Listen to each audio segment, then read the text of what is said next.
This calabash is not ordinary. It was our grandmother's, blessed during the Damba festival by the old priestess of Mabonta. The water it carried was said to keep peace, heal wounds, and protect the bearer from evil eyes. Now it was gone. The river was quiet that evening. Only the whisper of wind and the cry of frogs broke the silence. Jeriatu bent down, her lappet tight around her waist, her golden calabash shining like morning sun. She dipped it into the river carefully, but the water poured, strong and strange.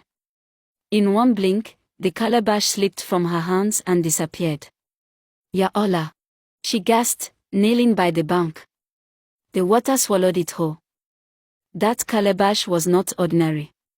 It was her grandmother's, blessed during the Damba festival by the old priestess of Mabonta.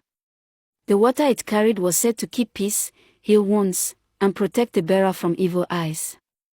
Now it was gone. Jeriatu felt her chest tighten. She called out softly, "Please, river spirit, bring it back. It belongs to my blood." The river answered with a hum. A circle of bubbles rose and burst like laughter. Then silence. That night, when the moon climbed high, the wind changed. Jeriatu heard a voice calling her name, it's soft, deep, and royal. "Jeriatu, the water knows your heart." She turned, and her body froze. A tall man stood at the edge of the river, skin glowing like polished bronze, as deep as the sea. Around him, the water rose and danced like it obeyed his breath. "Who are you?" Jeriatu whispered. "I am Kama Water, king of the river," he said. "Your calabash rests in my throne hall. The water you carried gave life to my kingdom. You must come with me." Her knees weakened. "I can't go. I have Ibrahim." The king's smile faded, his eyes heavy with power. "The one you love cannot stop the river. When your calabash fell, our fates joined." Before she could run, the ground trembled. The river rose, wrapped around her ankles, her waist, her shoulders, pulling her down. She screamed Ibrahim's name, but only bubbles escaped her lips. Beneath the water, Jeriatu woke in a place too beautiful for words. Palaces made of shells. Floors shining with pearls. Mermaids weaving nets of silver hair.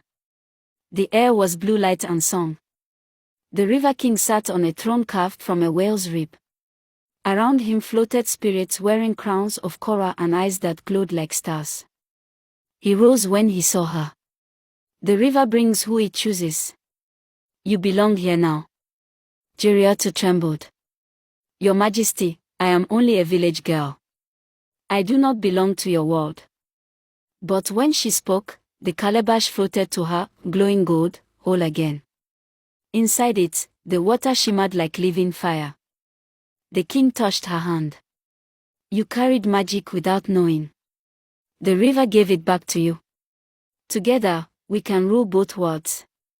Tears filled her eyes. "I already belong to love above." The court murmured.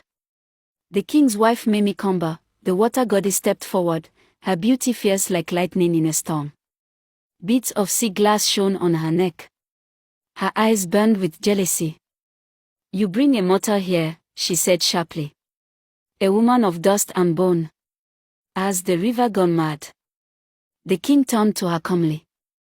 "Peace, Komba. The river has chosen." She laughed, bitter and cold. "Then the river will bleed." The waves around them turned dark. Jeriatu's heart pounded as thunder echoed through the deep. Above the river. At that same hour, Ibrahim knelt by the riverbank, calling Jeriatu's name. His tears fell into the water, turning into light. He swore before the moon, "If she lives beneath this river, I will dive into death itself to bring her home." The water listened. The spirit stirred. And deep below, Jeriatu felt his love burning through the dark.